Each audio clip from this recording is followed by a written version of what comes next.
Bien, la semana pasada, el día miércoles precisamente de la semana pasada, nos enterábamos que el gobierno nacional había cerrado, ¿sí?, lo que es la Comisión Nacional por Derecho a la Identidad, algo tan importante para seguir reconociendo y encontrando y buscando, ¿no?, a los hijos y a nietos de desaparecidos. Sí, y es por eso que hemos invitado a Mariú Carrera para hablar de este tema. Ella pertenece, ¿no?, a familiares de desaparecidos y detenidos de la última dictadura cívico-militar y también referente cultural, y también a Claudia Domínguez, que es nieta recuperada, que también pertenece a un nuevo nodo que te voy a después pedir que nos explique bien en qué consiste.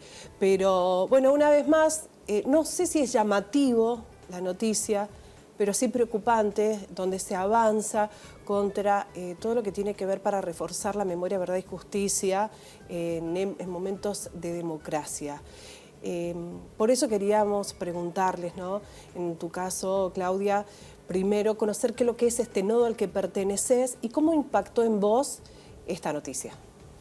Bien, el nodo es, digamos, son núcleos que hay en las provincias que pueden tener que ver con algún organismo, con un grupo de personas, con una PDH, que bueno, fueron necesarios luego de que también las filiales se dieron cuenta de que los nietos no estaban ni en Buenos Aires, ni en Córdoba, ni en Mar del Plata, que podían estar en cualquier lugar del país. Entonces, bueno, las abuelas institucionalmente tejieron otro tipo de redes con otros organismos o personas en las provincias. En Mendoza, inicialmente, ese nodo o ese núcleo estaba dentro del MED, del Movimiento Ecuménico por los Derechos Humanos, y era quienes asistían en la tarea de búsqueda, de denuncias y de recibir a la gente, a las personas que se presentaban espontáneamente frente a una duda. Actualmente, y bueno, justamente con toda esta necesidad de difundir y de que se sepa que no solo la búsqueda se da en Buenos Aires, se hizo necesario estar en otro espacio. Entonces, bueno, nos conformamos en el espacio provincial de la memoria físicamente. Entonces, bueno, ahí estamos con otras dos personas, Alicia y Margarita, conformando el nodo dentro de la Red por el Derecho a la Identidad de Abuelas de Plaza de Mayo. Bien, ¿y cómo cae esta noticia sobre el decreto 727/2024 que lanza el gobierno, en donde se cierra directamente? Ya vienen desfinanciándose diferentes instituciones y organismos, pero en este caso es el cierre. Y mira, yo en lo personal puedo decirte que mi restitución tuvo que ver con esa unidad especial y con la CONADI. O sea que desde lo personal a mí me impacta como profundamente, una tristeza muy grande, porque entender que ese organismo fue el que durante más de 20 años investigó el caso de mi apropiación en distintos momentos, por diferentes denuncias, y que fue quien tomó contacto en el año 2015 de manera especial, porque convengamos que toda esta lucha ha ido tejiendo también mecanismos de llegar a nosotros de manera más humana.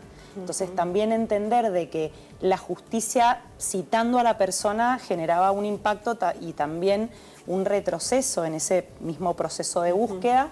La CONADI y esta unidad especial, en el caso particular conmigo, en el 2015, toman contacto por un llamado telefónico y son quienes me ofrecen esta primer duda documental de la partida de nacimiento, me invitan a contarme un poco de mi historia, de la que ellos tienen, pero que tal vez podía ser probable o no, y me dan una serie de información para invitarme a hacerme un ADN de manera voluntaria.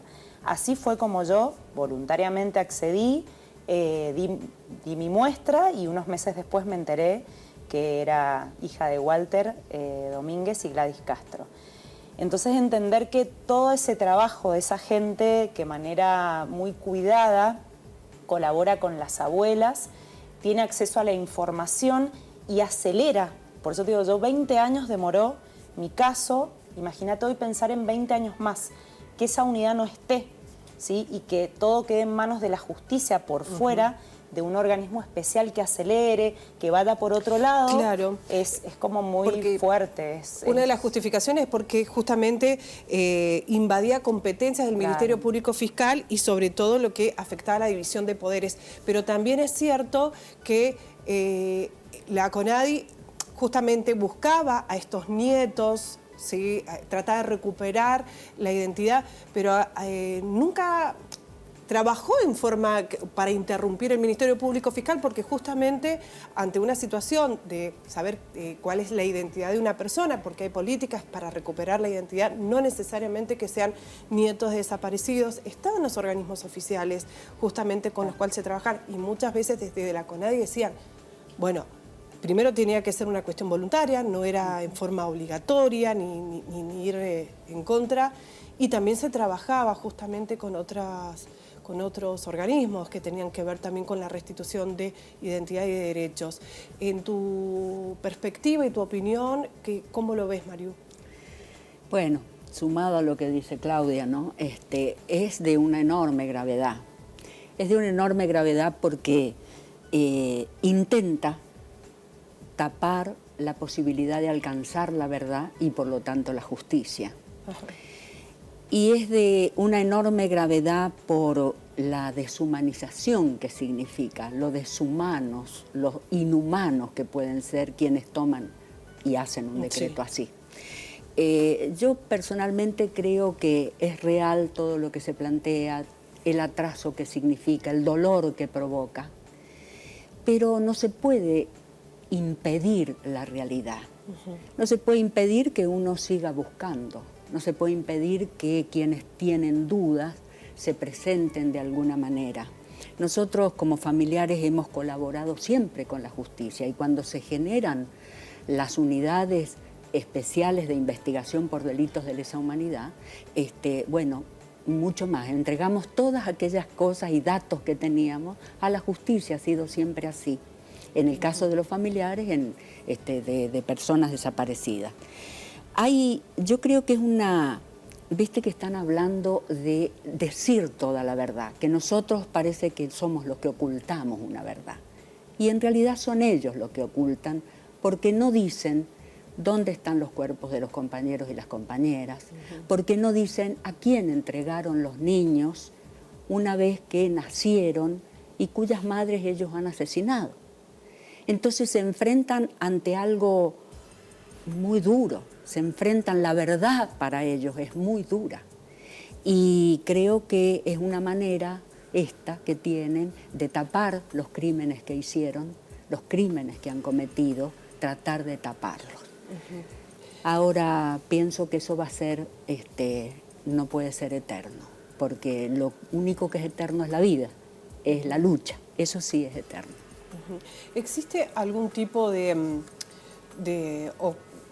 organización dentro tanto de hijos a nivel nacional como de diferentes organismos de derechos humanos justamente para presentar? Porque el cierre es un hecho y salió por decreto, de hecho, de parte del gobierno nacional, sino para evitar este tipo de cierre, o van a presentar algo. Mira, en realidad esto, hablábamos con Mariú de la velocidad con la que accionan en un montón de aspectos. Estás intentando resolver por acá y ya toman otra acción por otro lado.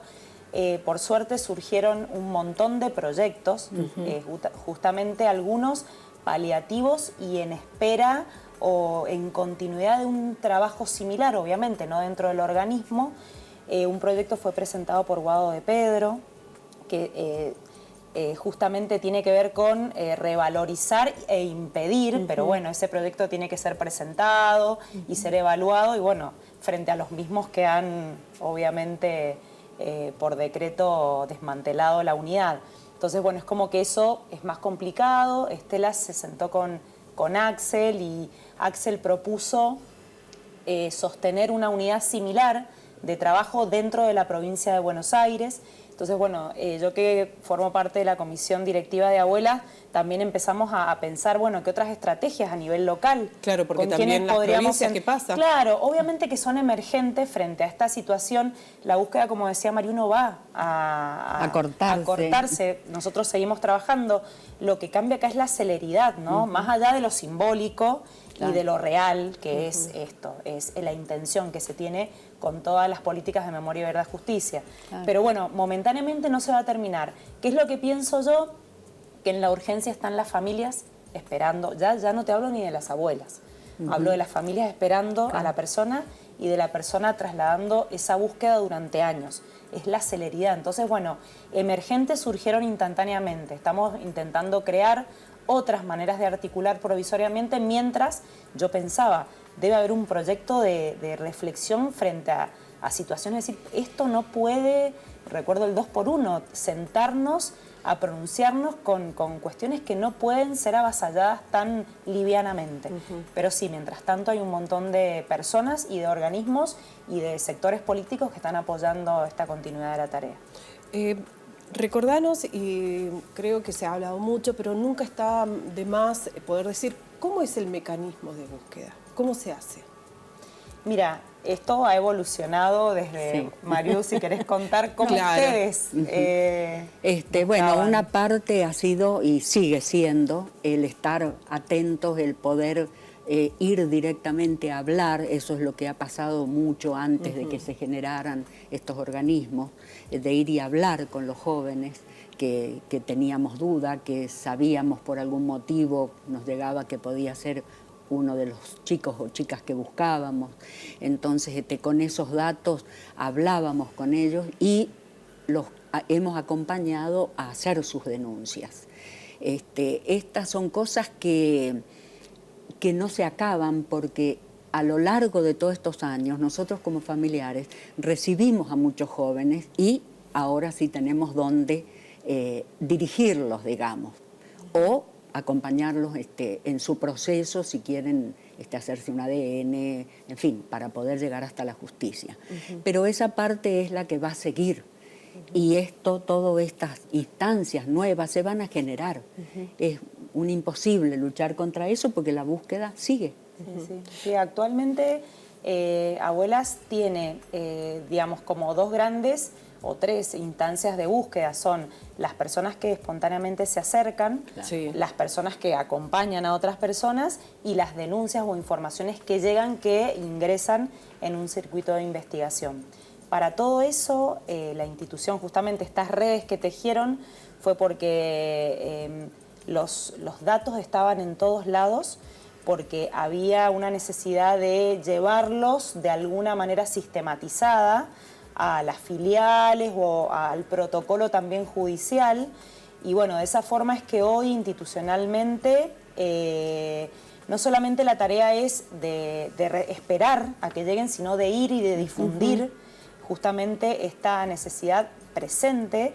Hay más de 300 nietos que se saben, digamos, por denuncias y por búsqueda de los familiares, que aún faltan restituir la identidad o resolver los casos. Recordemos que hay casos en los cuales se encuentra un cuerpo y en el cuerpo se supone que ese bebé no nació, pero bueno, el caso está resuelto. Entonces, bueno, hay 300 búsquedas más o menos que aún hoy no solamente nos queda en la espera de la gente o de la información, sino que tenemos que salir a difundir de alguna manera y también trasladarlo hoy a las nuevas generaciones. Yo cuando restituí mi identidad ya estaban mis hijos. Claro. Mis hijos eran menores. Yo ahí entendí que ese derecho no era mi derecho, sino el de ellos. Y hoy esos niños de 18 años o más tienen el derecho cuando tal vez sus padres no pueden o no saben, de saber, de tomar conciencia y tal vez de acercarse de alguna manera a buscar su historia, su propia historia. Entonces creo que esto es un presente con futuro, y esto que decía Mariú, de la verdad, hasta que no sepamos, ellos no hablen, debemos seguir en la búsqueda de esta manera. Sería mucho más fácil escucharlos y cerrar nuestras historias, aunque sean dolorosas, con esa verdad, pero bueno, tenemos que seguir saliendo a buscarlos. Recordemos que la Comisión Nacional por el Derecho a la Identidad dependía económicamente del Ejecutivo Nacional, ¿sí? Ahora, más allá de que este organismo parece que se cierra desde lo estructural, pero evidentemente desde el sistema de búsqueda pueden continuarlo desde otros aspectos. ¿Se va a seguir con estas campañas de poder, con los chicos y chicas adultos, ya digo, chicos y chicas deben tener más de 40 años, que es mi edad, claro. Y yo me digo chicos y chicas igual, que no sepan de su identidad, puedan llamar, comunicarse? ¿Esto se va a continuar en las páginas oficiales que mantenían, aunque sean las abuelas? Es que las abuelas son las que van a continuar la búsqueda, y los organismos, que son todos los que tienen la información. El tema era que la política de Estado y que la CONADI llegase a ser efectiva aceleraba esa búsqueda y la incorporaba más velozmente en un proceso judicial. Claro, ahora entra en este cuello de botella por la identidad de muchos otros casos, tal vez. Esto se ha, digamos, todavía yo te diría que no saben ni siquiera cómo va a accionar esto o cómo va a repercutir, pero esto, claro, entendemos, entraría en una serie de procesos o de expedientes o de legajos que se sumaría y quedaría, no sé, si estos eran 10, iban por esta vía y rápidamente había gente atendiendo estos casos, ahora habría que ponerlos en un montón de expedientes a nivel general. Entonces, bueno, pero todavía tampoco lo hemos visto, si es un hecho que se ha disuelto, pero bueno, todavía estamos como con esas estrategias de poder realizar la tarea por otras vías y colaborar justamente con esa celeridad del trámite resuelto, ¿no? Por lo menos con la posibilidad de la invitación a la persona a hacerse el ADN. El Banco Nacional de Datos Genéticos todavía está en funcionamiento, todavía con el presupuesto ahí a la espera, pero bueno, sigue funcionando.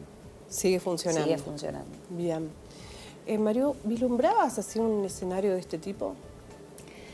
No, bueno, siempre existe esta posibilidad, porque la vida tiene estas subidas y estas bajadas. Creo que nos ha encontrado bastante desintegrados en un sentido, ¿no? Como incomunicados, hablábamos recién con tus compañeras, en una etapa de tanta comunicación, de tantos medios de comunicación, bastante por ahí incomunicados. Pero hay cosas que son reales. Lo que es la realidad no se puede borrar. Entonces siempre las personas encontramos los modos. Los encontramos durante la dictadura, cuando estábamos en el aislamiento más total. Lo encontraron los compañeros y compañeras en las cárceles, lo encontramos nosotros buscando hasta encontrarnos como familiares.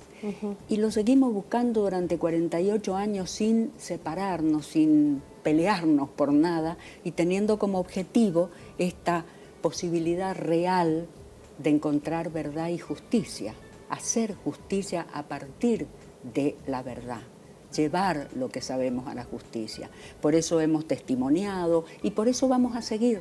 O sea, hay cosas que por ahí esta gente tiene la idea de la destrucción total como para tapar todo, pero creo que son ilusiones que logran parte, que logran cosas, logran hacer sufrir, pero uno está también acostumbrado a luchar sufriendo. Y entonces eso es inevitable, ¿no? La continuidad de la vida, de la búsqueda, hasta encontrarnos con la hija de una compañera y de un compañero. Y bueno, eso es inevitable, es inevitable. La noticia se dio en Radio Nacional, ¿no? Sí. Me recuerdo en ese momento cuando te encontraron, que daban esta noticia en Radio Nacional. También un lugar bastante simbólico a la hora de decir la libertad de expresión en estos marcos, ¿no? A ambas, muchísimas gracias por haberse acercado acá a Señalú, al programa, para dar este parecer y, por supuesto, estar atentos sobre lo que tiene que ver con la continuidad de la identidad y restituir la identidad de estos 300 hijos e hijas, nietos se podría decir, que aún no aparecen. Desde ya, muchísimas gracias. No, gracias. a ustedes. Bueno, continuamos con Apuntes.